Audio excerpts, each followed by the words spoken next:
কোন নেতা এমন কথা বলতে পারে? পৃথিবীর ইতিহাসে এত সুন্দর এত চমৎকার কথা আল্লাহ রসুলের আগে দুনিয়ায় কেউ বলে নাই। আল্লাহ নবী কি বলেছেন শোনেন। মানবাধিকার তিনি কেমনে প্রতিষ্ঠা করেছেন শোনেন। আল্লাহ নবী বলেছিলেন, ইন্না দিমাআকুম ওয়া আমওয়ালাকুম হারামুন আলাইকুম কাহুরমাতি ইয়াউমিকুম হাযা ফি শাহরিকুম হাযা ফি বালাদিকুম হাযা। আল্লাহ নবী বলেছিলেন, হে মানব মণ্ডলী, তোমাদের রক্ত এবং মাল সম্পদ তোমাদের পরস্পরের উপরে হারাম, যেমনিভাবে আজকের এই দিন, আজকের এই মাস, এই শহর তোমাদের জন্য হারাম। অর্থাৎ কোনো ব্যক্তির মান সম্মান জানমালের ক্ষতি সাধন করা হারাম। কেউ কাউকে আঘাত করবে না, কষ্ট দিবে না, কেউ কারো কোনো ক্ষতি করবে না। এমনকি বিদায় হজে নবীজি আরও বলেছিলেন, সাদা আর কালোর মধ্যে কোনো পার্থক্য, উঁচু আর নিচুর মধ্যে কোনো ভেদাভেদ নাই, কোনো ভেদাভেদ নাই। বরং সাদা কালো উঁচু নিচু দিয়ে মানুষের মর্যাদা প্রতিষ্ঠা হয় না। আল্লাহ নবী বলেছেন, ইল্লা বিত্তাকওয়া, এটা তাকওয়া দিয়েই প্রতিষ্ঠিত হয়। অর্থাৎ যার তাকওয়ার পরিমাণ যত বেশি, আল্লাহর কাছে তার সম্মান হলো তত বেশি। এরা এমন মানুষ ছিল, এরা মানবাধিকার বিনষ্ট করে দিয়েছিল, মানবাধিকার বিনষ্ট করে দিয়েছিল। মানুষের অধিকার সেই সমাজে ছিল না, না ছিল শ্রমিকের অধিকার।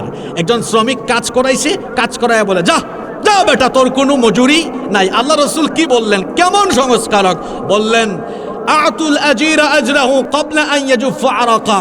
শ্রমিকের গায়ের ঘাম শুকানোর আগে তাকে তার মজুরি দিয়ে দাও। সুবহানাল্লাহ পড়েন। হ্যাঁ, আল্লাহ রসুল কি সমাজ প্রতিষ্ঠা করেছেন যেখানে মানুষের কোনো দামই ছিল না, সম্মান ছিল না। শোনেন, খুন করে ফেলতো, অল্প কোনো বিষয় নিয়ে মানুষকে খুন করে ফেলতো, রক্তারক্তি ছিল সেই সমাজে। গোত্রীয় প্রথা প্রতিষ্ঠিত ছিল, গোত্র কলহ লেগেই থাকতো, এই গোষ্ঠী আরেক গোষ্ঠীর সাথে মারামারি করত। আল্লাহ নবী বললেন, খবরদার, একজন মানুষ আরেকজন মানুষের রক্ত ঝরাবে না, এটা আল্লাহ হারাম করে দিয়েছেন। অন্যায়ভাবে কেউ যেন কারো রক্ত না ঝরায়। আল্লাহ রসুলের হাদিস, রসুল বললেন, আল্লাহর কাছে একজন মানুষের জীবনের মর্যাদা আল্লাহর পবিত্র ঘর কাবা শরীফের চাইতেও বেশি। সুবহানাল্লাহ পড়বেন না? শুধু কি তাই, কোরআনে তো আল্লাহ বলেছেন, মান কাতালা নাফসান বিগাইরি নাফসিন আও ফাসাদিন ফিল আরদ ফাকান্নামা কাতালা আন-নাস জামিআ। যে ব্যক্তি অন্যায়ভাবে একজন মানুষকে হত্যা করলো, সে যেন সারা দুনিয়ার সকল মানুষকে হত্যা করলো। ওমান আহইয়াহা ফাকান্নামা আহইয়া আন-নাস জামিআ। আর যে একজন মানুষের জীবন বাঁচালো, সে যেন সারা দুনিয়ার মানুষের জীবন বাঁচালো। সুবহানাল্লাহ পড়েন। মানবাধিকার ছিল না, মানুষ হিসাবে প্রত্যেকের অধিকার আল্লাহ রসুল প্রতিষ্ঠা করেছেন। এমন এক সমাজ ছিল, সেই সমাজে তিনি প্রত্যেকটি মানুষের অধিকার প্রতিষ্ঠা করে দিয়েছেন। সে হোক যে কোনো ধর্ম বর্ণের মানুষ, মানুষ হিসেবে তার অধিকার ছিল। দেখেন আল্লাহ রসুল কোরআনে কারীম দিয়ে কি সমাজ সেখানে প্রতিষ্ঠা করলেন। সেখানে ধর্ম বর্ণ মূল পরিচয় নয়, বরং সে মানুষ হিসাবে তার যে ন্যায্য অধিকার, তার যে হক, তার অধিকার, এটা সে পাবেই পাবে। আল্লাহ রসুল সেটা প্রতিষ্ঠা করেছেন। বলেন তো, আমাদের দেশে, আমাদের এই বাংলাদেশে শুধু কি এক ধর্মের মানুষ বাস করে? কথা তো বলছেন না, এক ধর্মের মানুষ না। এখানে আমাদের হিন্দু ভাই বোনেরা আছে, এখানে আমাদের বৌদ্ধ, খ্রিস্টান, অন্যান্য ধর্মের ভাই বোনেরা আছে। সর্বপ্রথম আমাদের পরিচয় তো আমরা মুসলমান, সেটা ঠিক আছে, কিন্তু মুসলমান হিসাবে আল্লাহর কোরআনের দীক্ষাই হলো আমরা প্রত্যেককে মানুষ হিসাবে আগে সম্মান করব। কি হিসাবে সম্মান করব? হোক না সে হিন্দু, হোক না সে বৌদ্ধ, হোক না সে খ্রিস্টান, আমার দৃষ্টিভঙ্গি হবে সে আগে, তার পরিচয় সে একজন কি মানুষ। মানুষ হিসাবে আমি তার অধিকার খর্ব করতে পারি না, মানুষ হিসাবে আমি তার সম্মান নষ্ট করতে পারি না, মানুষ হিসাবে আমি তার কোনো ক্ষতি সাধন করতে পারি না। এটা হারাম করে দিয়েছেন কে? জোরে বলেন, হারাম করে দিয়েছেন কে? আজকে শোনেন, আজকে গোটা পৃথিবীব্যাপী আমাদের বদনাম করা হয়। মুসলমানদেরকে বলা হয় জঙ্গি, আমাদেরকে বলা হয় আমরা নাকি অমুসলিমদেরকে নির্যাতন করি, নিপীড়ন করি, আমাদেরকে এই বদনাম দেওয়া হয়। অথচ পৃথিবীতে আমাদের মতো পরধর্ম সহিষ্ণু কোনো জাতি আর নাই। আচ্ছা বলেন তো, এই যে আমরা এখন বাংলাদেশে আছি, ৭১-এর আগে এটা কি ছিল? কথা বলেন না কেন? পাকিস্তান ছিল। ৪৭-এর আগে এটা কি ছিল? ভারত ছিল। ৪৭-এর আগে কি ছিল? ভারত ছিল। এই ইতিহাসগুলো তো আমাদের জানা। ৭১-এর আগে পাকিস্তান, ৪৭-এর আগে ভারত ছিল। এই ভারতবর্ষকে আমাদের পূর্বপুরুষরা কত বছর শাসন করেছে? ব্রিটিশদের আগে 800 বছর। কত বছর বলেন তো? যদি আমরা অন্য ধর্মের মানুষকে সম্মান না করতাম, তাহলে ভারতে যে 100 কোটির উপরে হিন্দু আছে, যদি আমাদের পূর্বপুরুষরা অন্য ধর্মের মানুষকে সম্মান দিতে না জানতো, এই ভারতীয় উপমহাদেশে কি একজন অমুসলিম টিকে থাকতে পারতো? এই যে এত মুসলিম আছে, বুঝাই যাচ্ছে যে আমাদের পূর্বে যারা শাসন করেছেন মুসলমানরা, তারা পরধর্ম বা অন্য ধর্মের মানুষকে মানুষ হিসাবে সম্মান দিতেন, অন্য ধর্মের মানুষকে ইজ্জত দিতেন, অন্য ধর্মের মানুষের অধিকার দিতেন বলেই তো তারা টিকে আছে। ঠিক না বে ঠিক? এই যে আমরা বাংলাদেশে বসবাস করি, এই যে প্রত্যেক রাতে বাংলাদেশে এত মাহফিল হয়, কোনো হুজুর কোনো আলেম কি বলে যান গিয়ে হিন্দুদের মন্দির পুড়ায় দেন, ও মুসলিমদের বাড়িঘর জায়গা জমি দখল করেন? এটা কি কেউ দীক্ষা দেয়? জীবনেও দেয় না। কারণ কি? আল্লাহ আমাদেরকে এটা শিখান নাই, বরং আল্লাহ শিখিয়েছেন, শোনো, অমুসলিমের দেবতা তার উপাস্যকেও তুমি গালি দিও না, কারণ তুমি যদি গালি দাও সেও তোমার আল্লাহকে গালি দিয়ে বসবে, তারটা তাকে করতে দাও। লাকুম দীনুকুম ওয়ালিয়া দিন, তোমার ধর্ম তোমার, আমার দিন আমার। আমরা রোজা রাখবো, তুমি রোজার মাসে পূজা করো, কোনো অসুবিধা আছে?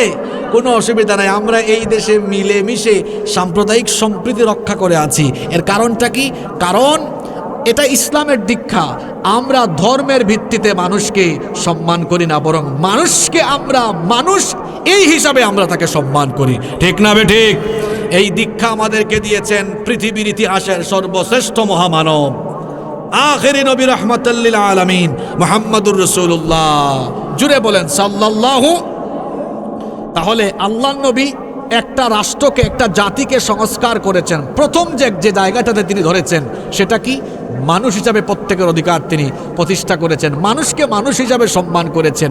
এখানে কেউ উঁচা, কেউ লম্বা, কারো ফিগার বেশি, কেউ আবার পয়সাওয়ালা বেশি, এর ভিত্তিতে তাকে স্ট্যাটাস বা সম্মান দেওয়া হয়নি। বরং আপনি তাকিয়ে দেখেন, ইসলামের প্রথম মুয়াজ্জিন, রসুলের মুয়াজ্জিন নাম কি? জোরে বলেন, নাম কি? দেখতে চামড়া খুব সুন্দর ছিল, তাই না? কুচকুচে কালো। তিনি কি খুব দামি বংশের মানুষ ছিলেন? না না না না, হাবশি গোলাম ছিলেন। এই রকম বহু নিম্ন শ্রেণীর মানুষদেরকে আল্লাহ রসুল বড় বড় দায়িত্ব দিয়ে তিনি দেখিয়ে দিয়েছেন তার বংশ পরিচয়, তার স্ট্যাটাস টাকা পয়সা দিয়ে তার মর্যাদা নির্ণীত হবে না, বরং মানুষ হিসাবে তার অধিকার আর তার যোগ্যতা অনুযায়ী তাকে তার সম্মান বা প্রাপ্য দেওয়া হবে। আজকে কি বলেন? আজকে এই নীতিমালা কি পৃথিবীর বিভিন্ন জায়গায় আছে? জোরে বলেন, আছে? নেই। আমরা কি করি? ওই ট্রাকওয়ালা, তাকে ট্রাকই বানাইতে চাই। মিস্ত্রির ছেলে, আমরা চিন্তা করি মিস্ত্রি থাকুক, সে ভালো জায়গায় আর না যাক। এই হচ্ছে আমাদের মন মানসিকতা। ঠিক না বে ঠিক? এটা কি ইসলামের শিক্ষা? না। একজন রাজমিস্ত্রির ছেলে, তারও যোগ্যতা থাকলে সে ভালো জায়গায় যেতে পারবে। একজন বাস চালকের ছেলে, রিক্সা ড্রাইভারের ছেলে, তার যদি যোগ্যতা থাকে সে যে কোনো জায়গায় যেতে থাকবে, যে কোনো জায়গায় যেতে পারবে। প্রথমেই মানুষকে মানুষ হিসাবে সম্মান, তারপরে তার যোগ্যতার ভিত্তিতে তাকে সম্মান করতে হয়। ঠিক না বে ঠিক? আজকে কি এটা আছে? তাহলে আল্লাহ রসুল প্রথম যে কাজটা করেছেন, মানবাধিকার প্রতিষ্ঠা করেছেন। জোরে বলেন তো, কি প্রতিষ্ঠা করেছেন? 2 নম্বর, একটা সমাজকে, একটা জনপদকে পরিবর্তনের জন্য দ্বিতীয় যে গুরুত্বপূর্ণ বিষয়, সেটা হচ্ছে অর্থনৈতিক সংস্কার করতে হয়, অর্থনৈতিক মুক্তি নিশ্চিত করতে হয়। অর্থনৈতিক মুক্তি, টাকা পয়সা ছাড়া কি উন্নত হওয়া যায়? আপনারা কথা বলেন না কেন? উন্নত হওয়া যায়?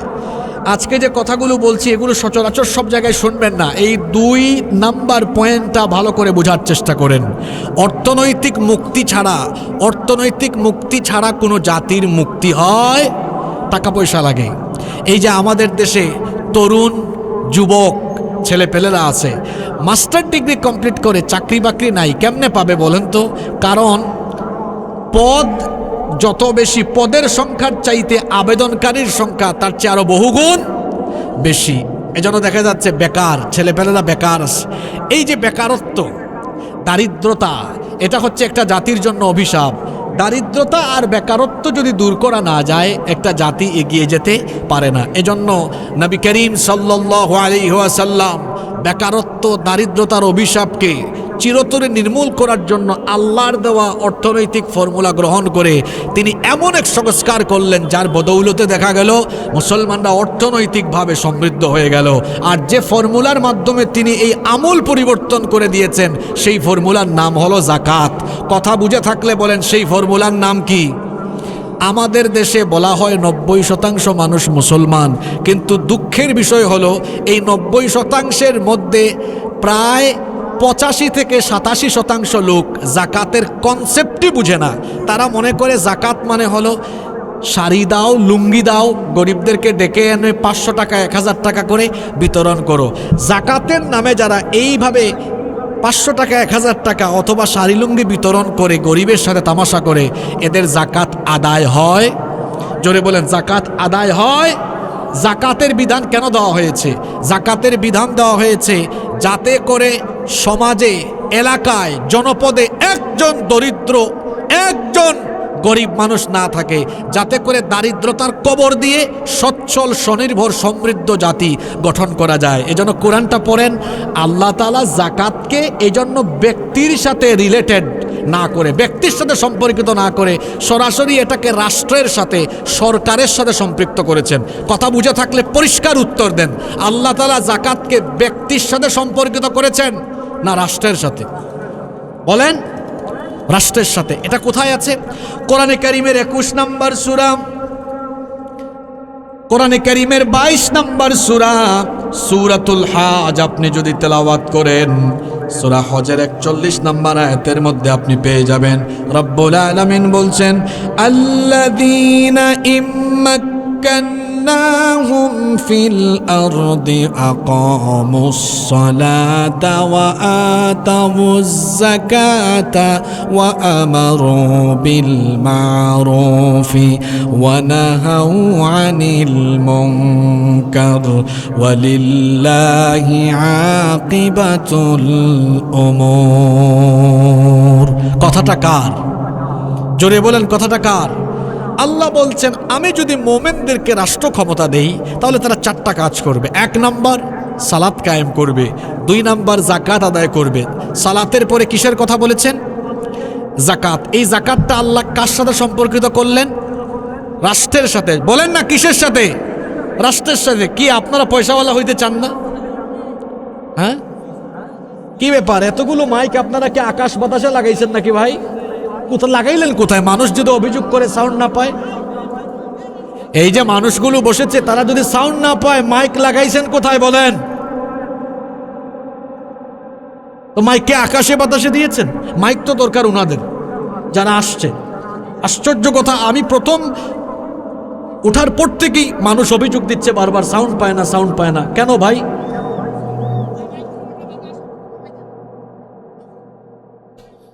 আপনি মাইকের দিকে তাকাচ্ছেন কেন? আপনি আমার দিকে তাকান। আলহামদুলিল্লাহ আমার হাইট তো ভালো আছে। ডিস্টার্ব করবেন না, কথাগুলো শোনেন। কিসের ভিতর কি ঢুকাই দেন আপনারা বলেন তো? আল্লাহ বলছেন যে যাকাতকে আমি রাষ্ট্র ব্যবস্থার সাথে সম্পর্কিত করেছি। কেন? কেন? যাতে রাষ্ট্র এটাকে আদায় করে বন্টন করে। ব্যক্তি যখন যাকাত দিবে তখন মানুষ কম ফায়দা পাবে, আর যখন রাষ্ট্র যাকাত আদায় করে যাকাত দিবে তখন বেশিরভাগ মানুষ ফায়দা পাবে। কিরকম? খুব খেয়াল করে শুনেন। এই দেখেন, এই প্যান্ডেল আমরা কয়জন? 3 আর 3 6 জন। কয়জন আছি আমরা? মনে করেন এই 6 জনের মধ্য থেকে 5 জনের উপরে যাকাত ফরজ। যাকাত তো সবার উপরে ফরজ হয় না, যাদের কাছে নিসাব পরিমাণ মাল আছে তাদের উপরেই যাকাত ফরজ। মনে করেন এই 6 জন থেকে 5 জনের উপরে যাকাত ফরজ। এখন এই 5 জনের যাকাতের টাকা এই টেবিলের উপর রাখা হলো, যার পরিমাণ হচ্ছে 2 লক্ষ টাকা। জোরে বলেন তো কত লক্ষ টাকা? 2 লক্ষ টাকা। এখন এই 2 লক্ষ টাকা আমরা যদি চাই তাহলে এই কালীগঞ্জের বিভিন্ন এলাকার গরিব মানুষদেরকে ডেকে এনে, মনে করেন 400 জন গরিব মানুষ এই মাঠে ডেকে এনে প্রত্যেকের হাতে 500 টাকা করে দিলাম। মানুষের সংখ্যা কয়শো? কথা বলে না, কয়শো? 400। প্রত্যেককে দিলাম কত টাকা করে? 500। 400 গুণ 500 সমান হচ্ছে কত? 2 লাখ টাকা। এখন আপনারা বলেন তো, এই 2 লক্ষ টাকা 400 জন গরিব মানুষকে 500 করে বন্টন করলে এই 400 জন গরিব মানুষ কি ধনী হয়ে যাবে? বড় জোর একবেলা কোনো মতে খাইতে পারবে, পরের বেলা আবার ওই গরিব গরিবই থেকে যাবে। এইভাবে জাকাত দিলে গরিব গরিব থাকে, উন্নতি হয় না। এভাবে জাকাত দেয় না। জাকাত দেয় তাহলে কিভাবে? শোনেন, এখন এই 2 লক্ষ টাকা আমরা 400 জনকে বন্টন না করে আমরা 2 জন বা 3 জন দরিদ্র মানুষ, মনে করেন এই এলাকার আবুল কালাম ভাই খুব গরিব মানুষ, পরিবারটা চালাইতে পারে না, আমরা ডেকে এনে বললাম, ভাই এই নেন, আপনাকে একটা ভ্যান কিনে দিলাম। আপনাদের এলাকায় কি ভ্যান চলে? ভ্যান, একটা ভ্যান কিনে দিলাম। বলেন তো আবুল কালাম ভাইয়ের পরিবারটা এখন চলার মতো ব্যবস্থা হবে কি হবে না? ওই যে ওই এলাকার ওই পাড়ার আব্দুল মজিদ ভাই খুব গরিব মানুষ, খুব দরিদ্র মানুষ, ওনাকে ডেকে এনে বললাম, ভাই আপনাকে একটা ছোট্ট হাঁসের খামার বা ছোট্ট একটা মুরগির খামার করে দিই। এখন বলেন তো এই ভাইটা তার পরিবার চালানোর মতো ব্যবস্থা হবে কি হবে না? ওই যে ওই পাড়ার আমাদের এক বোন, মনে করেন রুকাইয়া, আমাদের এক বোন, আহারে গত মাসে স্বামী মারা গিয়েছে, 2টা বাচ্চা, পরিবার চলে না। আমরা বললাম, বোন ধরেন আপনাকে একটা সেলাই মেশিন কিনে দিলাম, আর মনে করেন কুটির শিল্পে আমরা তাকে লাগিয়ে দিলাম। বলেন তো আমাদের এই বোনটার পরিবার চলার মতো অবস্থা হবে কি হবে না? কিন্তু আপনি যদি এর বিপরীতে এই 3 জনের হাতে 500 বা 1000 টাকা দিতেন, এদের কি অবস্থার কোনো উন্নতি হতো? হতো না। তাহলে বলেন তো 2 লক্ষ টাকা শত শত মানুষকে দিলে কল্যাণ হবে, নাকি 2-4 জনের কাজের ব্যবস্থা করে দিলে ভালো হবে? কথা বলে না। কিসের ব্যবস্থা করে দিলে ভালো হবে? তাইলে এখানে আমি কয়জনের জাকাতের কথা বলেছি? হ্যাঁ বলেন কয়জন?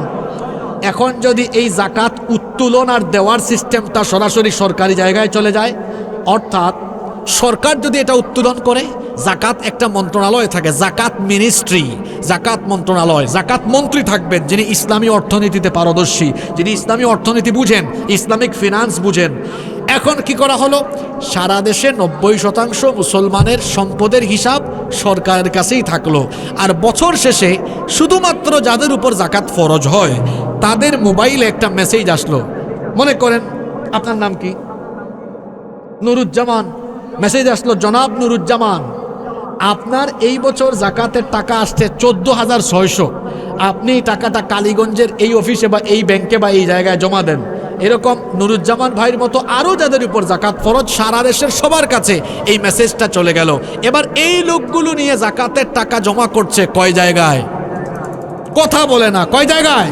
এক জায়গায়। এখন বলেন তো সারা দেশের জাকাত ফরজ হওয়া লোকগুলো যখন এক জায়গায় টাকা নিয়ে জমা করবে, এর পরিমাণটা কত হতে পারে?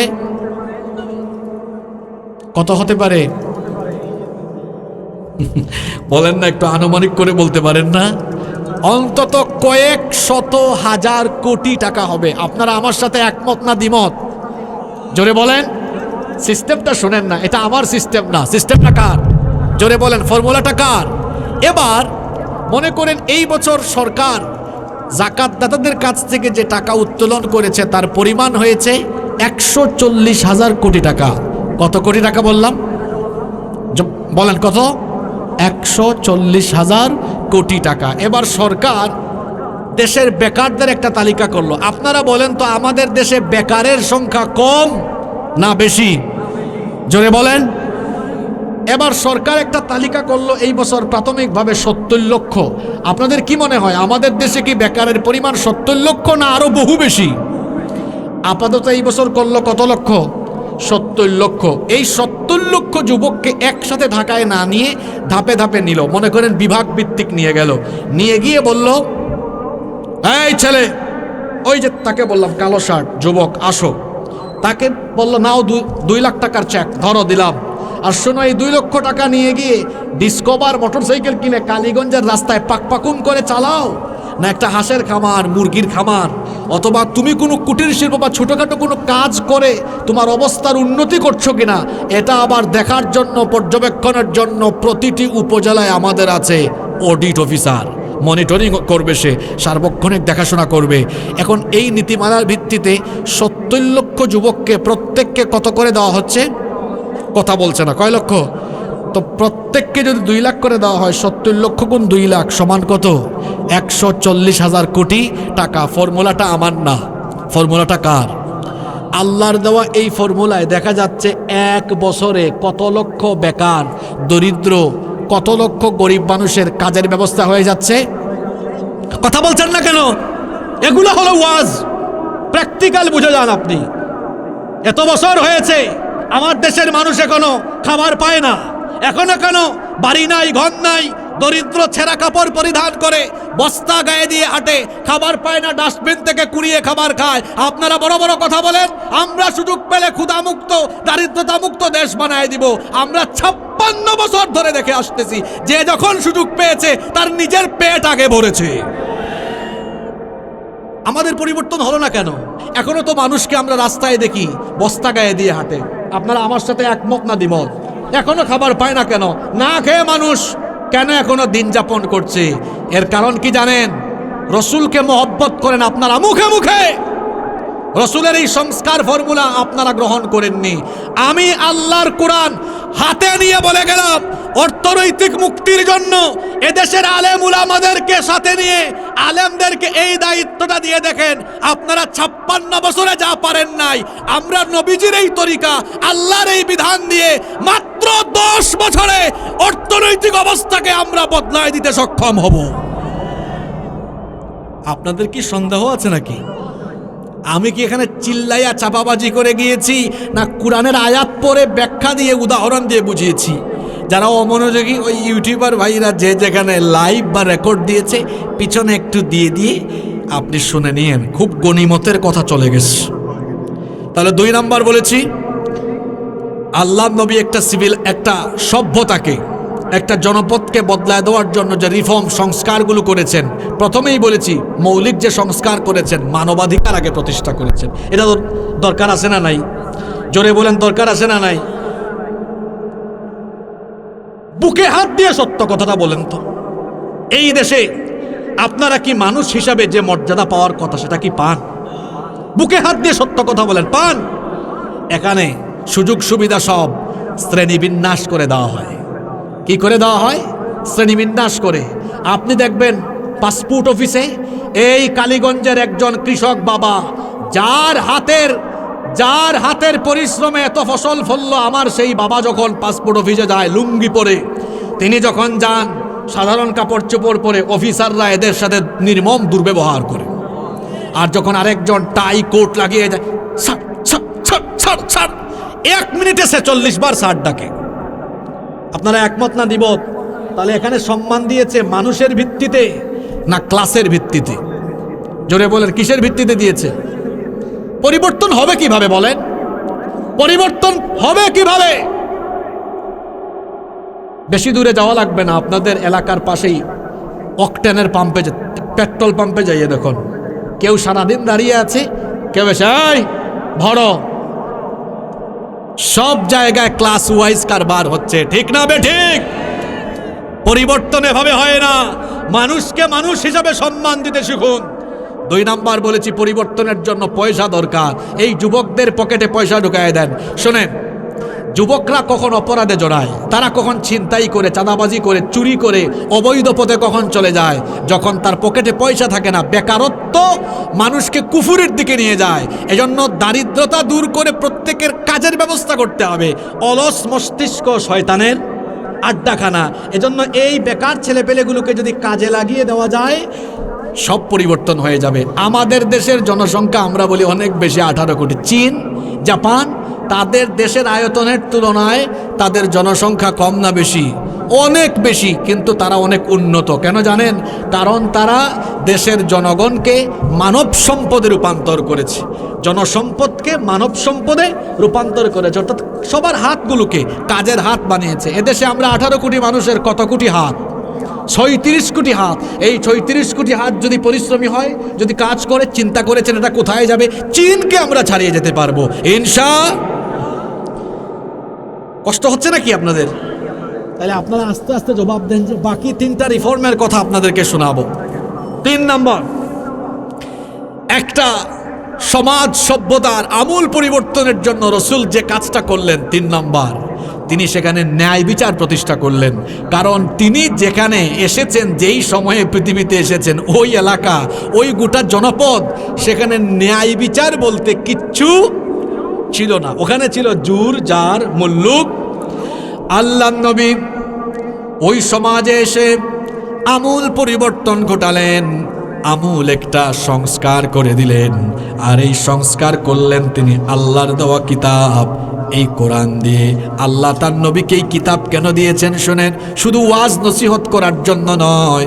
শোনেন শোনেন, ভালো করে শোনেন। কোরআনে কারীমের 4 নম্বর সূরা সূরাতুন নিসা এর 105 নম্বর আয়াতে আল্লাহ বলছেন, ইন্না আনজালনা ইলাইকাল কিতাবা বিল হাক্কি লিতাহকুমা বাইনান নাসি বিমা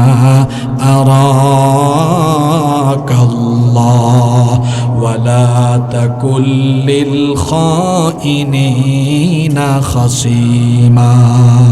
আল্লাহ তাআলা বলছেন, ইন্না আনজালনা ইলাইকাল কিতাবা বিল হক, নিশ্চয়ই আমি আপনার কাছে সত্য সহকারে এই কিতাব নাজিল করেছি। কেন নাজিল করেছি ও নবী শুনেন, তার কারণ হলো লিতাহকুমা বাইনান নাসি বিমা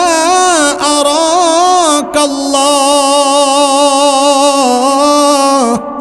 আল্লাহ এই কিতাবে যে পথ দেখিয়েছেন, যা দেখিয়েছেন, যে নির্দেশনা দিয়েছেন, সেই নির্দেশনার ভিত্তিতে আপনি যেন মানুষের মধ্যে বিচার ফয়সালা করতে পারেন, এই জন্য এই কিতাব নবীকে যিনি দিয়েছেন তিনি কে? এই কিতাব দিয়ে আল্লাহ তার নবীকে বলেছেন, ওয়া আকসিতু, আপনি এই কিতাব দিয়ে মানুষের মধ্যে ন্যায় বিচার করেন। ইন্নাল্লাহা ইউহিব্বুল মুকসিতিন, নিশ্চয়ই আল্লাহ ন্যায় বিচারকদেরকে ভালোবাসেন। সূরা নাহলের 90 নম্বর আয়াতে আল্লাহ বললেন, ইন্নাল্লাহা ইয়া'মুরু বিল আদলি ওয়াল ইহসান ওয়া ইতা'i যিল কুরবা ওয়া ইয়ানহা আনিল ফাহশাই ওয়াল মুনকারি ওয়াল বাগই ইয়া'ইযুকুম লাআল্লাকুম তাযাক্কারুন। আল্লাহ বললেন, নিশ্চয়ই আল্লাহ তোমাদেরকে ন্যায় বিচারের আদেশ দিচ্ছেন। ন্যায় বিচারের আদেশ দিচ্ছেন কে? আল্লাহ তার নবীকে আরো বলছেন, ওয়া ইযা হাকামতুম বাইনান নাসি আন তাহকুমু বিল আদল। ও নবী, আর যখন আপনি মানুষের মধ্যে বিচার করবেন, ফয়সালা করবেন, অবশ্যই আপনি ন্যায় বিচার প্রতিষ্ঠা করবেন। আল্লাহর নবী সেই অসভ্য বর্বর ওই সভ্যতা মানবতাকে কোরআনের ন্যায় বিচার দিয়ে কিভাবে তিনি সংস্কারের মাধ্যমে পরিবর্তন করে দিলেন শোনেন। আল্লাহর নবী যখনই বিচার করেছেন, সেখানে তিনি কার কি ধর্ম সেটা আগে দেখেন নাই, বরং আল্লাহর নবী ন্যায় নীতির মাধ্যমে ন্যায় বিচার করেছেন। তিনি দেখেন নাই, তিনি এটা দেখেন নাই যে সে কি মুসলমান নাকি অন্য ধর্মের মানুষ, এটা দেখেন নাই। ন্যায় বিচার প্রতিষ্ঠা করতে গিয়ে এটা দেখেন নাই তার বংশ কত বড়, তার ক্ষমতা কত বেশি, এটা তিনি দেখেন নাই। একটা ঘটনা মনে পড়ে গেল, ঘটনাটা খেয়াল করে শুনেন। একবার আল্লাহর নবীর আদালতে মাখজুমিয়া গোত্রের কুরাইশি একজন সম্ভ্রান্ত নারীকে আনা হলো। এই মহিলাকে আদালতের কাঠগড়ায় তোলা হলো। মহিলার অপরাধ ছিল, এই মহিলা চুরি করেছিলেন, চুরির অপরাধে তাকে ধরা হয়েছিল। এই মহিলা ছিলেন সম্ভ্রান্ত বংশের মহিলা।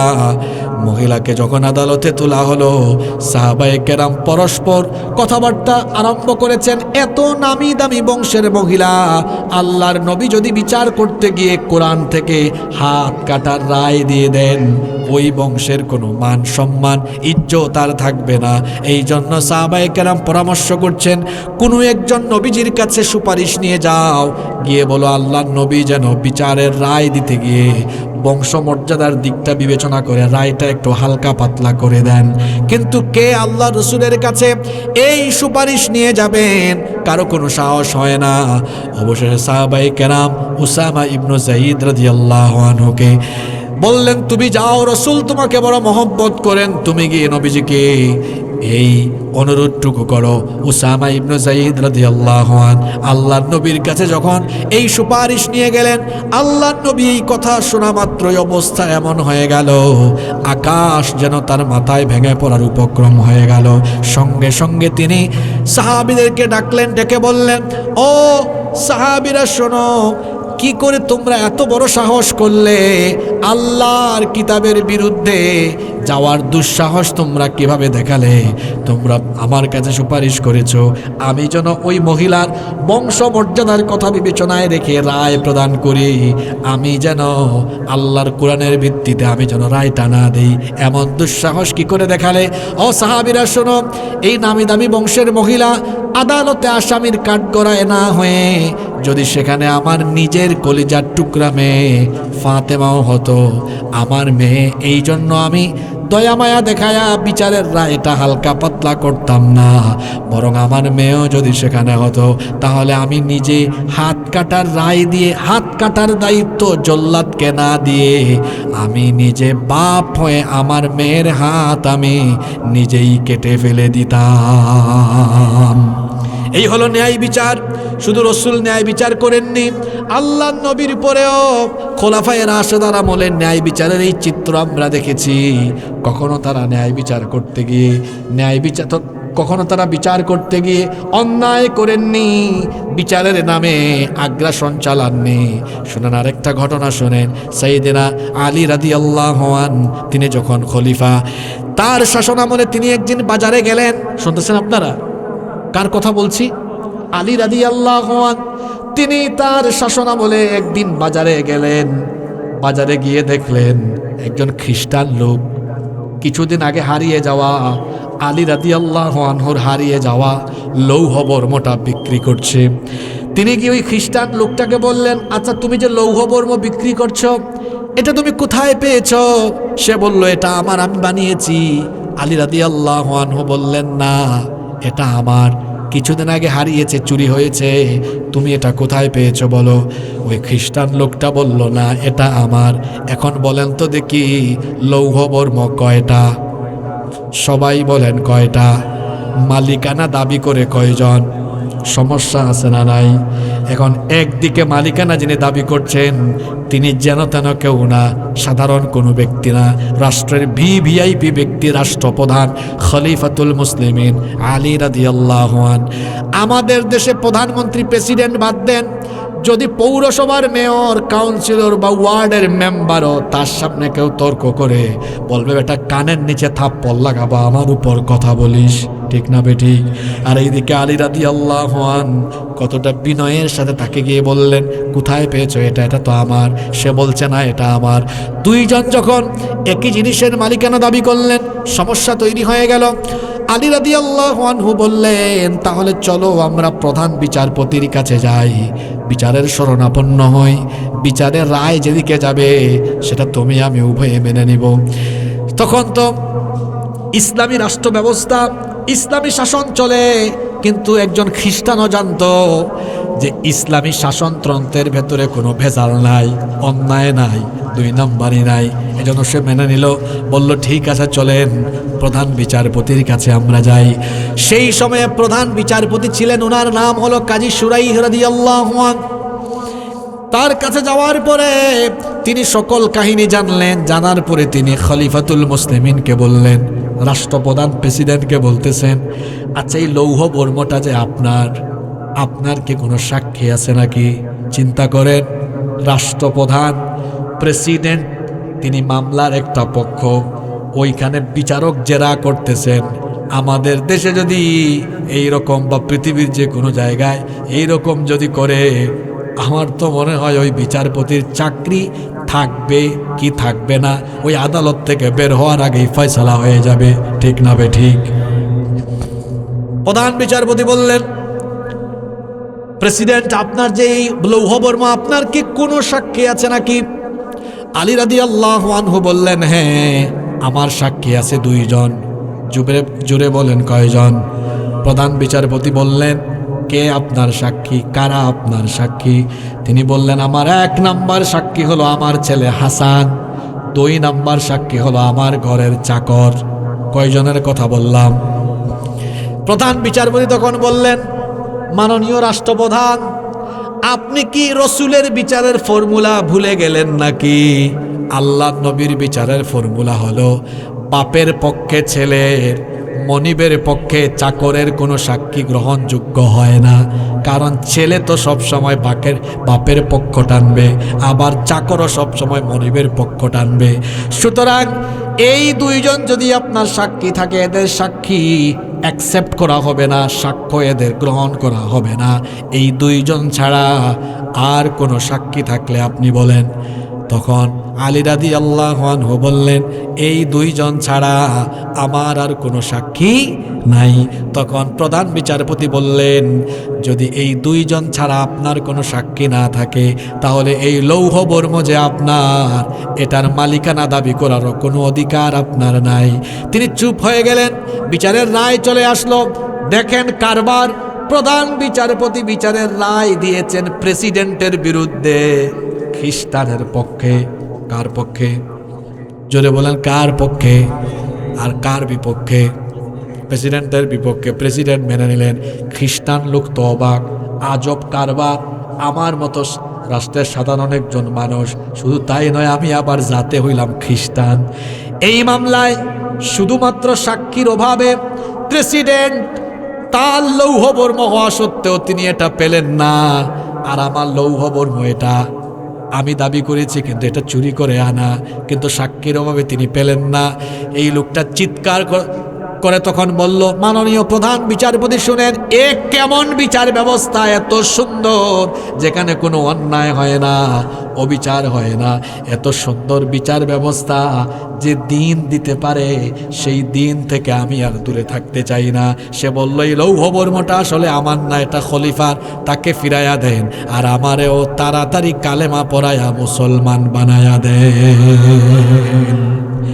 একটা সময়ে আমাদের বিচার ব্যবস্থা দেখলে অমুসলিমরা আমাদের দিকে আকৃষ্ট হইতো, আর আমরা এখন জাতে এমন খারাপ হইছি, আপনারা কষ্ট পাইয়েন না আমার কথায়, আমরা এখন জাতে এমন খারাপ হইছি, আমরা যে যখন ক্ষমতায় থাকি স্বৈরাচারের ভূমিকায় গিয়ে তখন দেখা যায় বিচার যায় সেদিকে, আমরা চাই যেই দিকে। কষ্ট পাইলে পান আপনি, সত্য কথা তিতা হয়।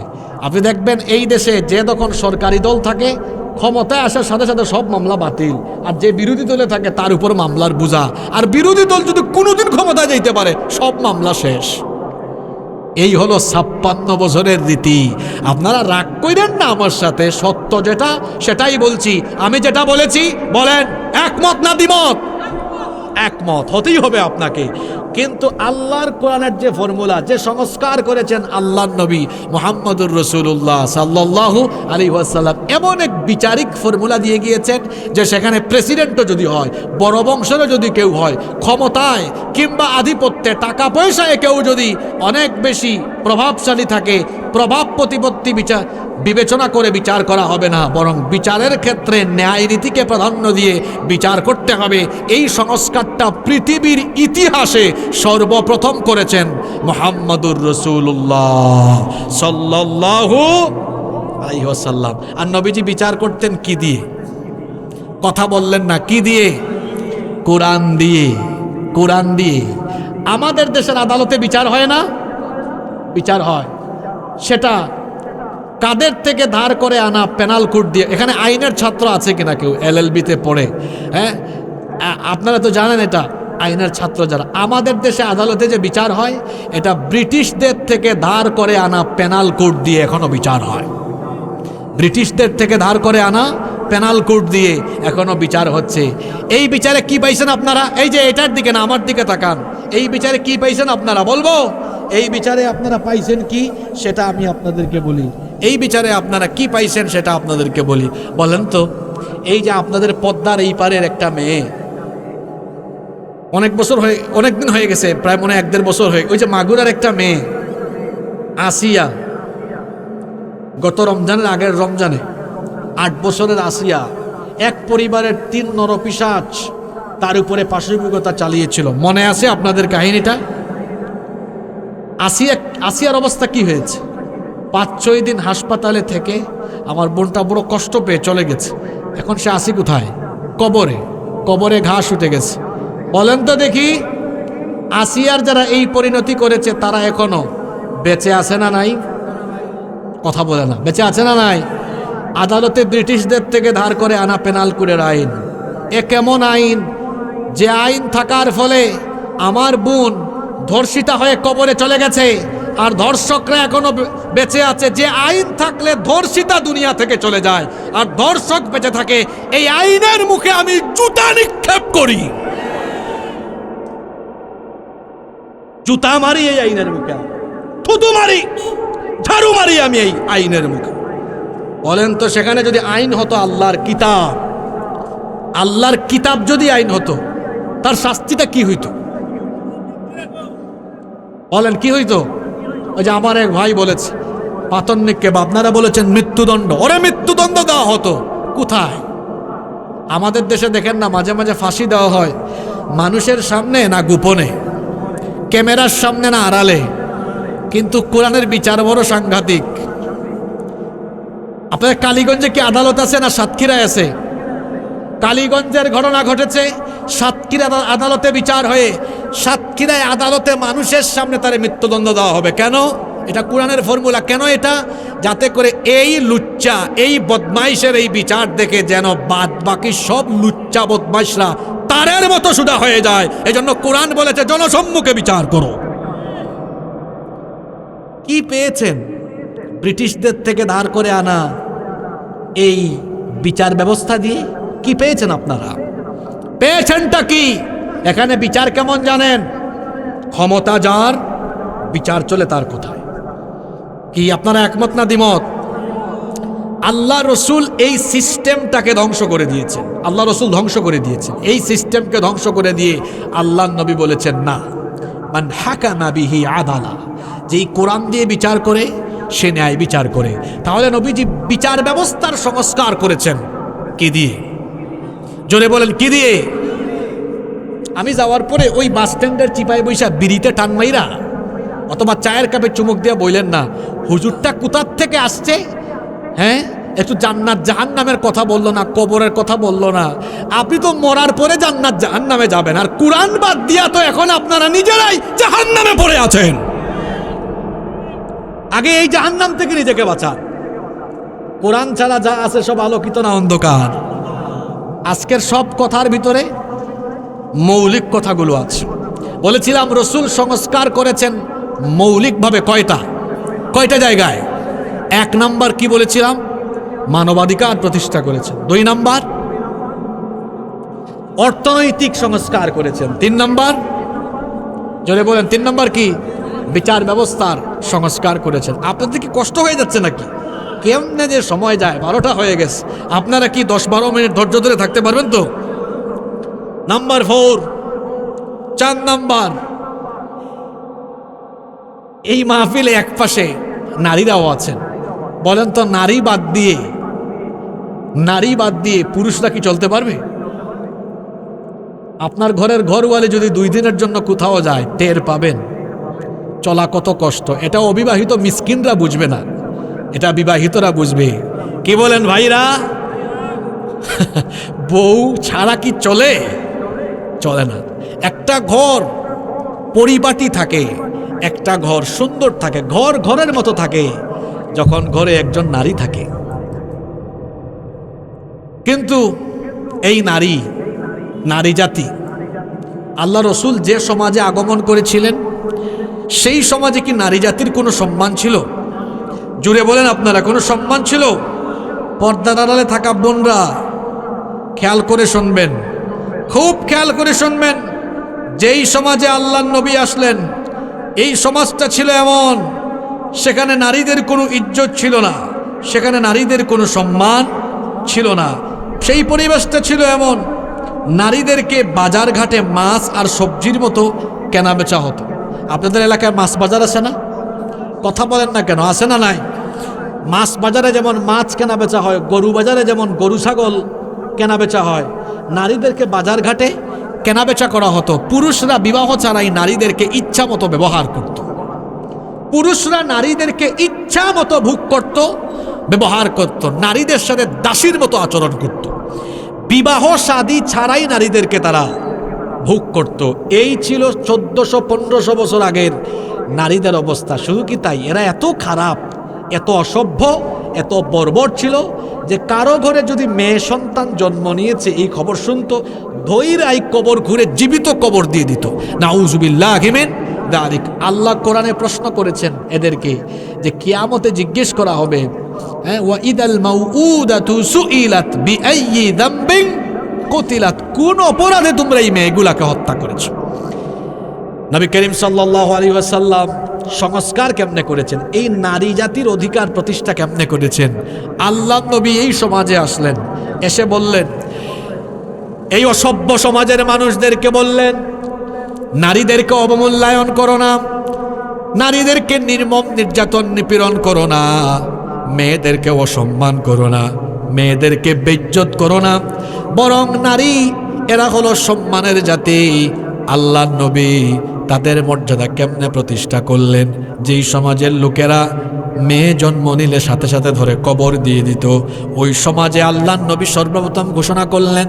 আল্লাহর নবী বললেন, শোনো, ইদা উলিদা লিররাজুলু ইবনাতাম বাআসাল্লাহু আযজা ওয়া জাল্লা মালাইকা, যখন কোনো ঘরে একটা মেয়ে সন্তানের জন্ম নেয়, আমার আল্লাহ খুশি হয়ে ওই ঘরের মধ্যে তার রহমতের ফেরেশতা পাঠিয়ে দেন। কোনো হাদিস এমন পাবেন না ছেলে সন্তান জন্ম নিলে সাথে সাথে আল্লাহ রহমতের ফেরেশতা পাঠায়, কিন্তু যেই ঘরে মেয়ে সন্তান জন্ম নেয় ওই ঘরে আল্লাহর রহমত আর বরকত আসা আরম্ভ হয়ে যায়। সুবহানাল্লাহ। সুবহানাল্লাহ তো কইলেন, কিন্তু আপনাদেরও স্বভাব জানি, যদি কেউ শুনে মেয়ে হচ্ছে মুখ কালো হয়ে যায়, ছেলে হইলে খুশি হয়। কেন ভাই এমনটা করেন? মেয়ে সন্তান হলো বরকতের প্রতীক, কন্যা সন্তান হলো মঙ্গলের প্রতীক, কল্যাণের প্রতীক। আল্লাহর নবী বলেছেন, কোনো ঘরে যখন কন্যা সন্তান জন্ম নেয়, সেই ঘরে আল্লাহর রহমতের ফেরেশতারা এসে ওই ঘরের প্রত্যেকটি মানুষকে সালাম দেয়। সালাম দিয়ে ওই সদ্য জন্ম নেওয়া কন্যা সন্তানের মাথায় হাত বুলিয়ে দিয়ে বলতে থাকে, যেই কন্যা সন্তান এই ঘরে জন্ম নিল, এই কন্যা সন্তানের আব্বা আম্মা তার পিতা মাতা যদি এই মেয়েটাকে আদর স্নেহ মমতা ভালোবাসা দিয়ে প্রতিপালন করে, উত্তম শিক্ষা দীক্ষা দিয়ে সৎ পাত্রস্থ করে, কিয়ামত পর্যন্ত ওই পিতা মাতার উপরে আল্লাহ তাআলার রহমত আর বরকত নাজিল হবে। যেই সমাজে নারী জাতির কোনো ইজ্জত ছিল না, নারী জাতির কোনো সম্মান ছিল না, সেই নবী এসে ওই সমাজকে রাষ্ট্রকে কেমন করে সংস্কার করলেন। আল্লাহর দেওয়া কিতাবের ভিত্তিতে তাদের চিন্তা চেতনার, এই অসভ্য চিন্তা চেতনার মূল উৎপাটন করে দিলেন। আল্লাহর নবী বললেন, কন্যা সন্তান জন্ম নিলে মন খারাপ করো না। আল্লাহর নবী বললেন, কন্যা সন্তানের আব্বা আম্মাকে গালি দিও না, কারণ আমি রসুল, আমিও নিজে কন্যা সন্তানের পিতা। আল্লাহর নবীর যতগুলো ছেলে ছিল, একটা ছেলেও কি জীবিত ছিল নাকি? কেউ জীবিত ছিল না। রসুল নিজেই ছিলেন মেয়েদের বাপ। আল্লাহর নবী একদিন, এই যে আমার দিকে তাকান, হাতের এই দুইটা আঙ্গুল দেখছেন, বলেন তো এই দুইটা আঙ্গুলের দূরত্ব কি খুব বেশি নাকি? জোরে বলেন, বেশি নাকি? আল্লাহর নবী একদিন সাহাবীদেরকে ওয়াদাম্মাস সাব্বাবাতি ওয়াল উসতা, এই দুইটা আঙ্গুল একসাথে করে বললেন, যার ঘরে 3টা কন্যা সন্তান আছে, সে যদি মন খারাপ না করে ওই 3 কন্যা সন্তানকে সুন্দরভাবে আদর স্নেহ মমতা ভালোবাসা দিয়ে লালন পালন প্রতিপালন করে, উত্তম শিক্ষা দীক্ষা দিয়ে সৎ পাত্রস্থ করে, কিয়ামতের দিন ওই 3 কন্যার মা বাবা আর আমি রসুল নিজে এইভাবে একসাথে একই জান্নাতে কাছাকাছি পাশাপাশি থাকব। এক সাহাবী বললেন, আমার তো 3টা মেয়ে না, 2টা মেয়ে, আমার কি হবে? রসুল বললেন, মন খারাপ কইরো না, তুমিও তোমার মেয়েগুলোকে আদর করে বড় করো, তুমিও আমার সাথে এক জান্নাতে কাছাকাছি পাশাপাশি থাকবে। সুবহানাল্লাহ কইতে ইচ্ছে করলো না? আপনারা যারা এখানে মেয়ের বাপ আছেন, মেয়েদেরকে ভালোবাসেন তো? আমারও মেয়ে আছে, খুব আদর করি আমি। মেয়েদেরকে আদর করবেন, মেয়েদেরকে ভালোবাসবেন। অনেকে আছে এমন, মনে করেন ছেলেও আছে মেয়েও আছে, ছেলেকে মাছের সবচেয়ে ভালো জায়গাটা দেয়, মাথা দেয়, পেটি দেয়, আর মেয়েকে লেজ দেয়। ছেলেকে একদম মুরগির রান খাওয়ায়, আর মেয়েকে ওই ঝাঁটা ঝুটা থাকলে দেয় আর কি। এরকম করবেন না। মেয়েদেরকে আদর করবেন। আল্লাহ রসুল যখন ঘরের বাইরে কোথাও সফরে যেতেন সবার শেষে মেয়ের সাথে দেখা করতেন, আর যখন ফিরে আসতেন হাদিয়া গিফট নিয়ে সবার আগে তার মেয়ের সাথে দেখা করতে যেতেন। সুবহানাল্লাহ পড়বেন না? নারীদের কোনো ইজ্জত ছিল না, সম্মান ছিল না, সেখানে আল্লাহ নবী নারী জাতির ইজ্জত আর সম্মান কেমনে দিলেন শুনেন। আল্লাহ নবী নারীদেরকে শিক্ষা দীক্ষার ব্যবস্থা করে দিলেন, নারীরা যেন শিক্ষিত হয়, শিক্ষা দীক্ষা লাভ করে শিক্ষার ব্যবস্থাও করে দিলেন। স্বয়ং নবীজির হাদিসের দর্শে আম্মা জানা আয়েশা রাদিয়াল্লাহু আনহা না আসলে আল্লাহ নবী হাদিসের দর্শ শুরু করতেন না। আল্লাহু আকবার। এমন মর্যাদা দিলেন।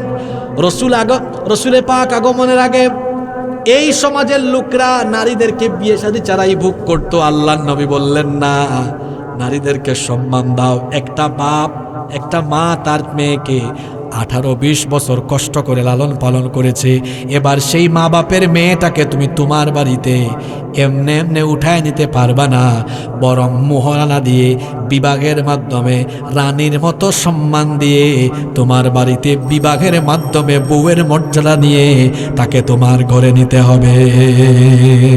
সুবহানাল্লাহ পড়বেন না? হ্যাঁ, ইসলাম আসার আগে কি এমনটা ছিল? কথা বলে না, ছিল? ছিল না তো। ওই যে বললাম না, নারীদেরকে দাসীর মতো ব্যবহার করত। এই নারীর সম্মান ইসলাম কত দিয়েছে শোনেন। এই নারী বিয়ে করছে, এখন বিয়ে হয়ে গেছে, কিছুদিন পর বাচ্চা হয়েছে, এবার এই নারী মা হয়ে গিয়েছে। এই নারীর সম্মান তখন কোথায় গিয়েছে জানেন? আপনাদের পায়ের তলায় স্যান্ডেল। আর এই নারী যখন মা হয়ে গিয়েছে, এই নারীর সম্মান এত বেড়েছে আপনাদের পায়ের তলায় জুতা।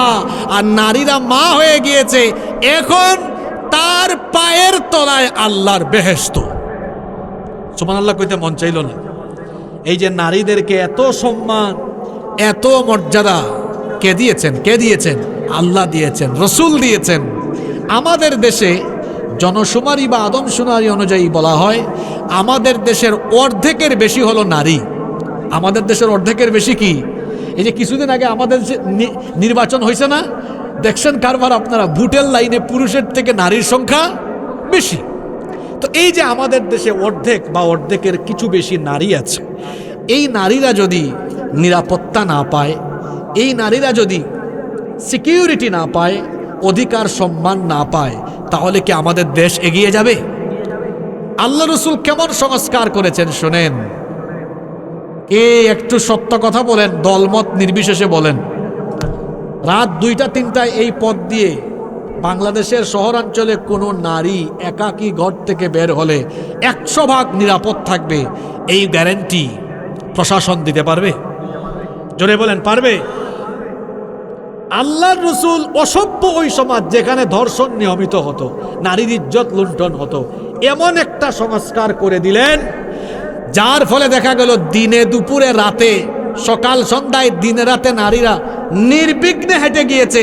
একজন নারীর দিকে চোখ তুলে তাকানোর সাহস কেউ করতে পারে নাই। আল্লাহু আকবার। এই সমাজ ব্যবস্থা প্রতিষ্ঠা করেছেন মুহাম্মদুর রাসূলুল্লাহ সাল্লাল্লাহু আলাইহি ওয়াসাল্লাম। আমি নিজে স্কুলে পড়েছি, মাদ্রাসায় পড়েছি, ইউনিভার্সিটিতে পড়েছি, দেখেছি কলেজ বিশ্ববিদ্যালয়ের ক্যাম্পাসে আমাদের বোনরা নিরাপত্তা পায় না। বাজারে ঘাটে রাস্তাঘাটে আমাদের বোনরা অনিরাপদ থাকে। একটা দেশের অর্ধেকের বেশি যারা আছে সেই নারী জাতির নিরাপত্তা নিশ্চিত না করে আপনি কি কোনো সমাজ সভ্যতাকে এগিয়ে নিতে পারবেন?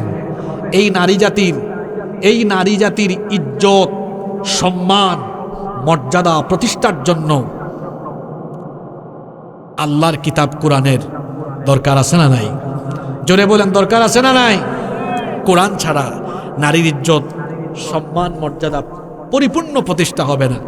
আমাদের ব্যাপারে একটা বদনাম আছে হুজুর জাতির ব্যাপারে। সেটা কি? এই যে শোনেন, অমনোযোগী হয়েন না। এই দেশে দেখবেন কিছু বুদ্ধিজীবী আছে, এমন বুদ্ধিজীবী মুছ আছে দাড়ি নাই, মাঝখানে চুল নাই, সব দিকে চুল আছে, এরকমের কিছু বুদ্ধিজীবী আমাদের দেশে আছে। আবার এমন বড় বড়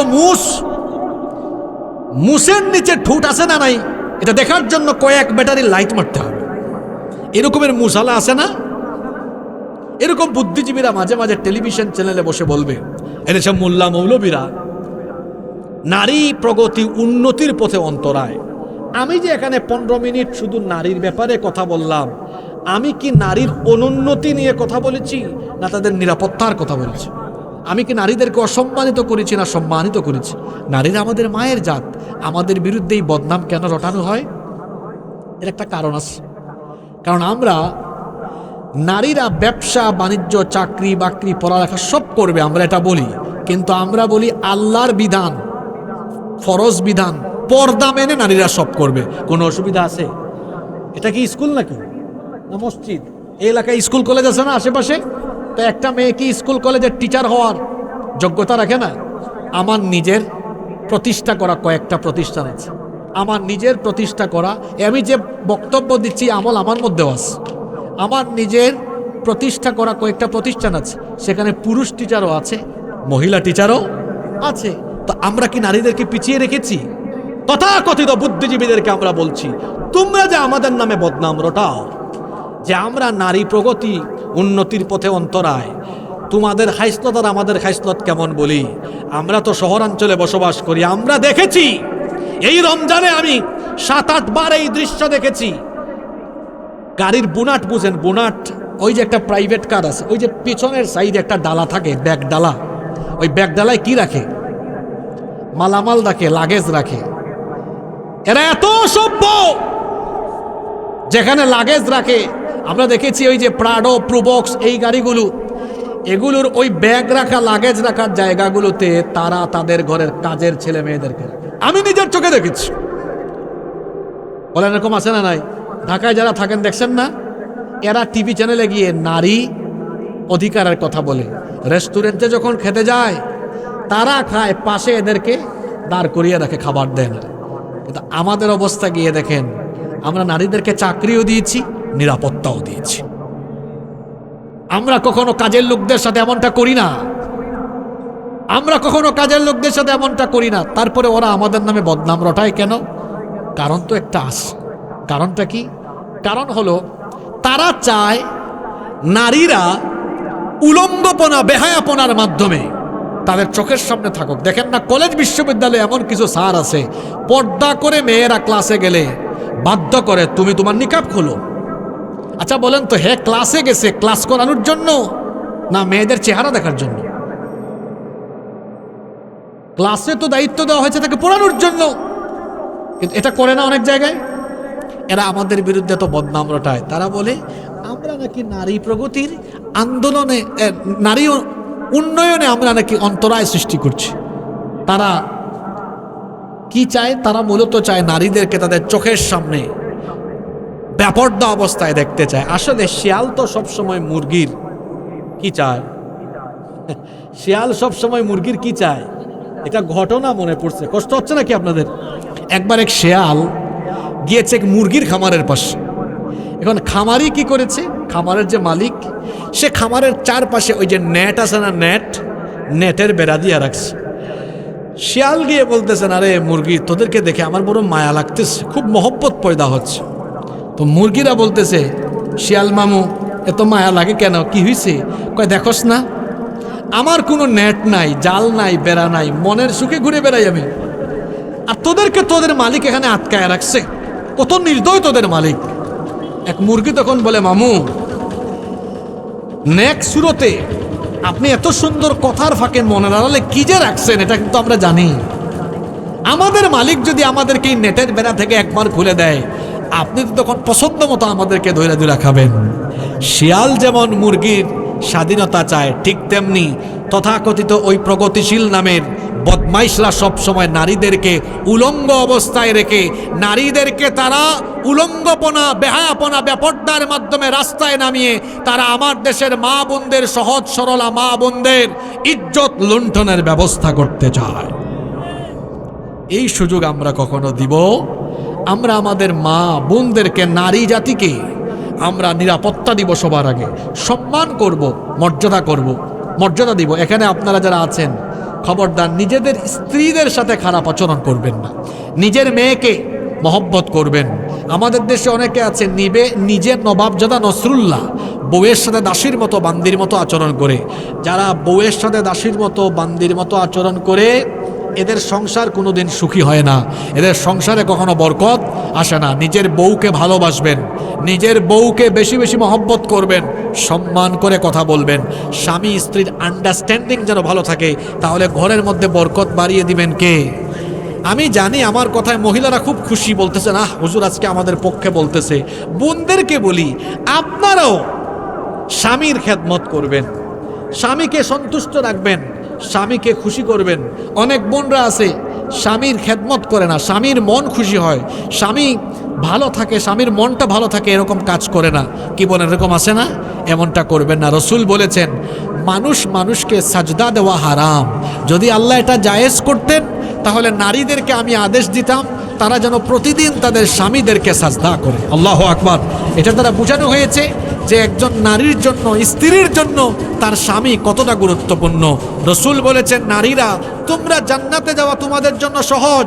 5 ওয়াক্ত নামাজ পড়ো, রমজানের রোজা রাখো, সতীত্বের হেফাজত করো, স্বামীর সন্তুষ্টির কাজ করো, স্বামীর আনুগত্য খেদমত করো, আল্লাহর জান্নাতের যে কোনো দরজা দিয়ে তোমরা জান্নাতে চলে যেতে পারবে। সুবহানাল্লাহ।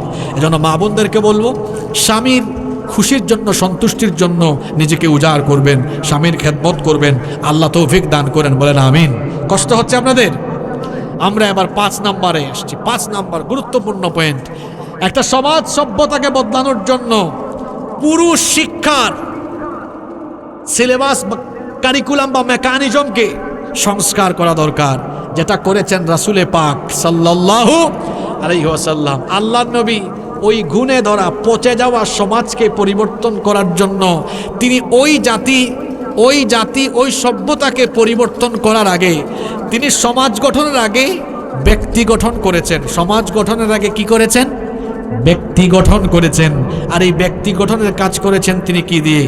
কোরআন দিয়ে। কোরআনের শিক্ষা ছাড়া কখনো আদর্শ মানুষ বানানো যায়? এজন্য আপনারা জানেন আল্লাহর কিতাব কোরআনের নাজিল হওয়া প্রথম শব্দটা কি? জোরে বলেন। ইকরা। কোরআনে কি প্রথমে নামাজের আদেশ দেওয়া হয়েছে, রোজার আদেশ দেওয়া হয়েছে, হজ জাকাত বা জিহাদের আদেশ দেওয়া হয়েছে? না। প্রথম আদেশ দেওয়া হয়েছে কিসের? পড়ার। প্রথম আদেশ কিসের দেওয়া হয়েছে? পড়ার। আর এই পড়াটা হবে কার নামে? জোরে বলেন, কার নামে?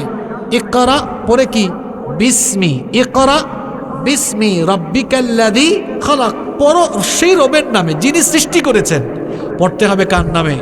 রবের নামে। আজকে আমরা সংস্কার বলি, এই সংস্কারের জন্য আগে শিক্ষা সংস্কারের দরকার।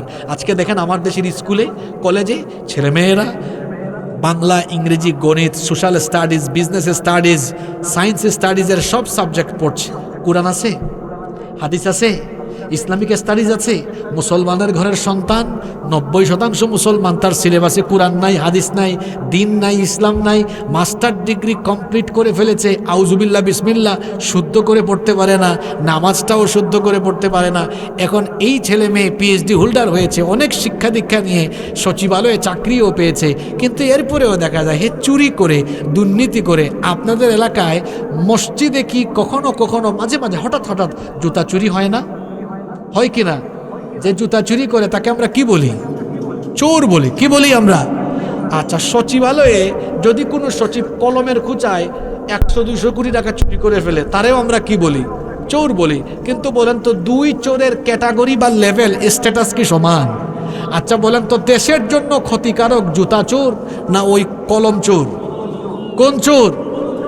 এই বেটা কলম দিয়ে চুরি করে কেন? হ্যাঁ না, এত পড়ালেখা করছে, ঢাকা বিশ্ববিদ্যালয়, পৃথিবীর বিখ্যাত বিশ্ববিদ্যালয় থেকে পড়াশোনা করে এসে চুরি করে কেন চুরি করে সেটা আপনারে বলি।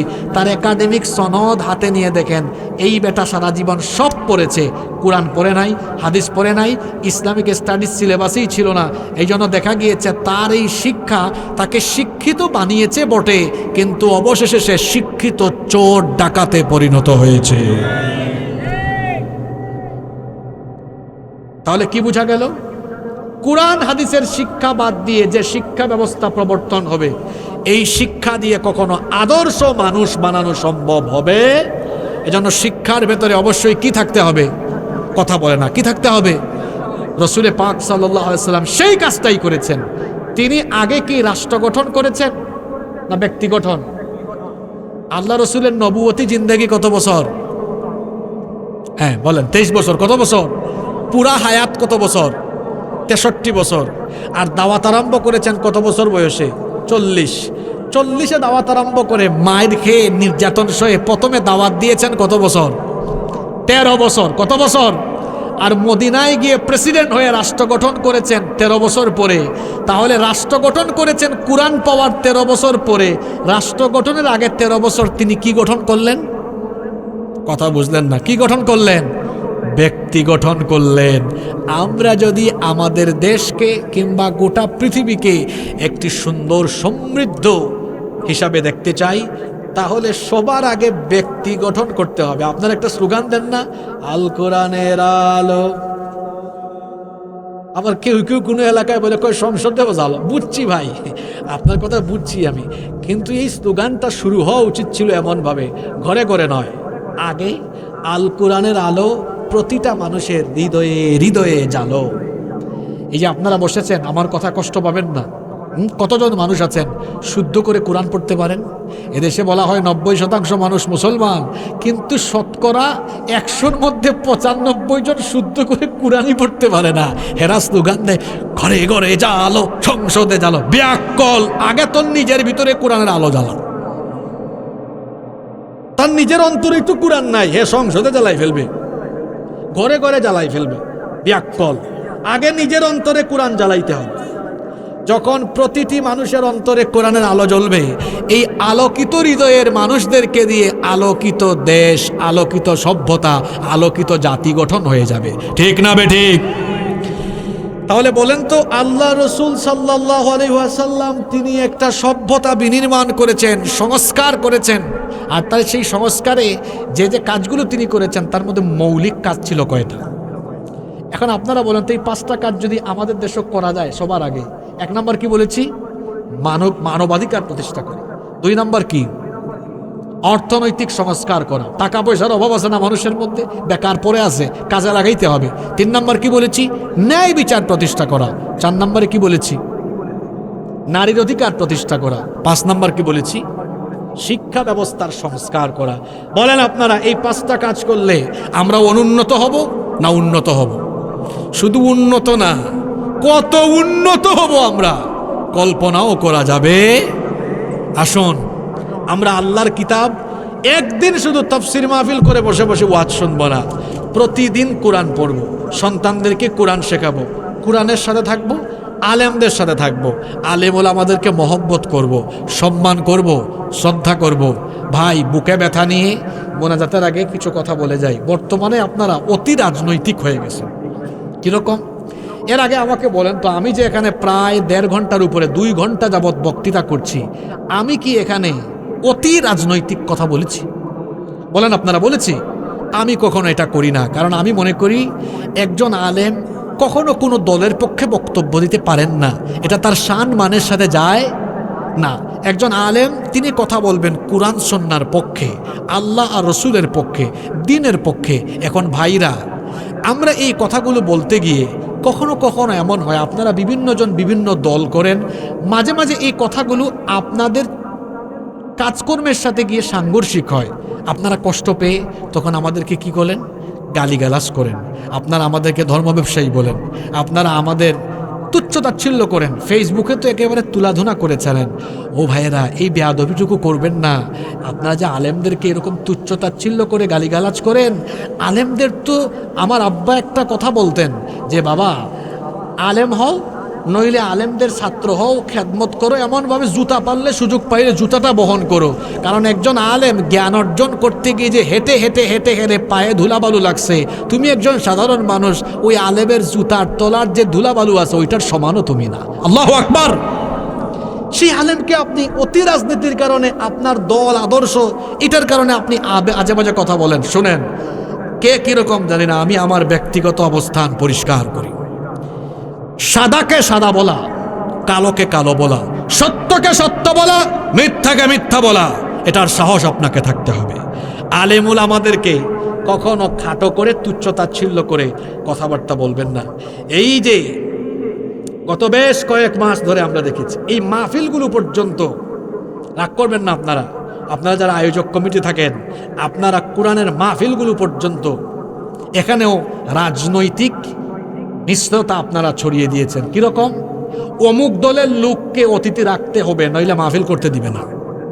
অমুককে সভাপতি করতে হবে, নইলে মাহফিল করতে দিবে না। সে কে? তাকে সভাপতি আর অতিথি না করলে মাহফিল করতে দিবে না? এত বড় সাহস! কোরআনের মাহফিলে আলেম সাহেবকে সভাপতি বানাবে। আমি ধন্যবাদ জানাই আজকের কমিটিকে, কি সুন্দর কাজ করেছে তারা। দৃষ্টান্ত, এটা উদাহরণ। এই মাহফিলে তারা একজন সম্মানিত আলেমকে সভাপতি করেছে। অনেক জায়গায় দেখা যায় অমুক দলের অমুক লিডারকে সভাপতি করতেই হবে। এই কালচার আছে না নাই? আপনারা বলবেন দল মত যার যার করেন, মাহফিলে সবাই আসবেন। এখানে কোন দলের কাউকে অতিথি করা হবে, সবাই আসতে পারবে। এখানে বিএনপির মানুষ আসুক, জামাতে ইসলামীর মানুষ আসুক, চরমনাইয়ের মানুষ আসুক, খেলাফতের মানুষ আসুক, বামপন্থীরাও আসুক, হিন্দু ও মুসলিমরাও আসুক, আপত্তি আছে আমাদের? আপনারা করেছেনটা কি? আমি এগুলো এই মাহফিল না, বহু জায়গায় কথাগুলো বলি, পোস্টারে নাম দিয়ে ভরে ফেলেন আপনারা। অমুক দলের অমুক নেতা, তমুক দলের তমুক নেতা। পাইছেনটা কি? এটা কি রাজনৈতিক সমাবেশ না কোরআনের মাহফিল? জোরে বলেন, কি এটা? কোরআনের মাহফিল। আমি ধন্যবাদ জানাচ্ছি আজকের কমিটি, একজন আলেমকে সভাপতি করেছে। শুধু কি তাই, তারা যে অত্যন্ত শিক্ষিত, স্মার্ট, রুচিশীল মানুষ, পরিচয় তারা দিয়েছে। পুরা পোস্টারের কোথাও তারা একজন রাজনৈতিক নেতার নাম দেননি। এই পোস্টারটা দেখলে বোঝা যায় এটা একটা কোরআনের মাহফিল। দেখছেন? যারা পোস্টারটা দেখেন নাই, এখানে মোট 4 জন আলেমের নাম আছে, 3 জন বক্তা, একজন সভাপতি, 4 জনই আলেম। কিছু কিছু এলাকায় গেলে দেখা যায় ছোট ছোট করে সবাই বুঝ দিয়া রাখে, পাতি নেতা, মিডিয়াম নেতা, উঁচা নেতা, সব নেতার নাম ছোট ছোট করে একদম 100-200 নাম দেয়। হুজুরদের নামগুলো একদম ছোট ছোট করে দেয়। আমি এই পোস্টারগুলো দেখলেই বুঝি এরা রাজনৈতিক স্বার্থে মাহফিল করে। কষ্ট পাবেন না আপনারা? আমাদেরকে বহু এমপি সাহেবরা ফোন দেয়, হুজুর সামনে আমার নির্বাচন, আমি এলাকায় একটা মাহফিল করাচ্ছি, একটু সময় দেন, আপনি আসলে মানুষ বেশি হবে, আপনার বক্তৃতার আগে 5টা মিনিট আমিও চান্স নিয়ে নিব। আছে না নাই? আমি এদেরকে মাহফিল দিই না। আমাকে এরা ফোন করলে আমি বলি, দুঃখিত, আমি আপনাকে সময় দিতে পারবো না। কারণ এর নিয়ত ভালো না খারাপ? এর নিয়ত খারাপ। আমি আজকের কমিটিকে ধন্যবাদ জানাই। পাশাপাশি আপনাদেরকে বলবো, এই কালচার চালু করুন। মাহফিলে আলেম উলামারা আসবেন। আমি বিভিন্ন জায়গায় গিয়ে দেখি আলেমদেরকে চেয়ার পর্যন্ত দেয় না, নিচে ফেলে রাখে। বসেছে সব রাজনৈতিক নেতারা। এই বছর আমি উত্তরবঙ্গে এক জায়গায় মাহফিলে গেছি। আমি মাহফিলের 3 দিনের মাহফিলের শেষ দিনের প্রধান বক্তা। গিয়ে দেখি 20-30টা চেয়ারে বিভিন্ন দলের নেতারা বসা, একটা চেয়ারও খালি নেই। আমি গিয়ে 1-1.5 মিনিট দাঁড়ানো, পাশের মাদ্রাসার মুহতামিম সাহেব একজনকে খুব কষ্ট করে উঠাই আমারে বসাইছে। দেখলাম হে উঠতেই যাইতেছে না। আমি ভাবলাম কি আশ্চর্য, হে আউযুবিল্লাহ পড়লে 20-30টা ভুল করবে, এই এত সাহস নিয়ে বসে কিভাবে? জ্ঞান মানুষকে বিনয়ী বানায়। জ্ঞানী মানুষরা কি হয়? বিনয়ী হয়। ওই যে স্কুলের স্যার আছেন, আগে প্রাইমারি স্কুলের শিক্ষকতা করেছেন, আমি দেখেছি 1.5 ঘন্টা ছাত্রের মতো বসে আছেন সামনে। আমি তো ওনার বয়সে ওনার ছেলের মতো হব। উনি তো চাইলে কমিটিরই একজন লোক, চাইলে তো এই চেয়ারে বসতে পারতেন না? এই কমিটির অনেকে সামনে বসা আছে। এটা বলে বিনয়। আমরাও পড়াই, আমরা একটা কথা বলি, ফেস কন্টাক্ট, আই কন্টাক্ট না হলে লেকচার ভালো করে বোঝা যায় না। এই জন্য আদর্শবান শ্রোতারা একদম সামনাসামনি বসে, সে শুধু শুনে না, দেখে। কারণ প্রতিটা কথা বলার সময় একটা বডি ল্যাঙ্গুয়েজের মাধ্যমেও অনেক কিছুর প্রকাশ হয়। ঠিক না বেঠি? যাই হোক, মাহফিলগুলোকে অতি রাজনৈতিক করবেন না। এই বছর বহু জায়গায় গিয়েছি, মাহফিলের আগের পরিবেশকে নষ্ট করে ফেলা হয়েছে। বহু জায়গায় আয়োজন হয়েছে, বলেছে এরা অমুক দলের মানুষ করছে, আমরা এই দলের মানুষ যাব না। আবার অমুক দল বলছে এরা আয়োজন করছে, চলো আমরা আমাদের অতিথি দিয়ে আরেকটা আয়োজন করি। এটা কি প্রতিযোগিতার বিষয়? আপনারা সব দলের মানুষ একত্রিত হয়ে একসাথে আয়োজন করলেন না কেন? কেন বললেন না এটা কোরআনের মাহফিল, এটা কোনো দলীয় মাহফিল নয়, এখানে কোনো দলের নেতারা অতিথি থাকবে না, এখানে সম্মানিত অতিথি থাকবেন বক্তারা। আর অতিথি হিসেবে কারো নাম দিতে হলে আমাদের এলাকার আশেপাশে বিভিন্ন আলিয়া কওমি মাদ্রাসার প্রিন্সিপাল আছেন, মুহতামিম সাহেব, শাইখুল হাদিস আছেন, উনাদেরকে অতিথি করে দাওয়াত দেওয়া হবে। ঠিক না ঠিক? এই কালচারটা ফিরাই আনতে পারবেন? আমি অনুরোধ করে গেলাম, এই কালচারটা ফিরাই আনেন, দেখবেন কোরআনের মাহফিলটা হবে আমাদের হৃদয়ের খোরাক নেওয়ার জায়গা। লম্বা সময় কথা বলেছি, আমার কথায় কেউ যদি মনকষ্ট পেয়ে থাকেন আল্লাহর ওয়াস্তে আমাকে মাফ করে দিবেন। যত কথা বলেছি আল্লাহ যেন এগুলো আমাদেরকে হৃদয়ঙ্গম করে, আমাদেরকে বাস্তব জীবনে এগুলো আমলের তৌফিক দান করেন। আমরা সবাই বলি আমিন।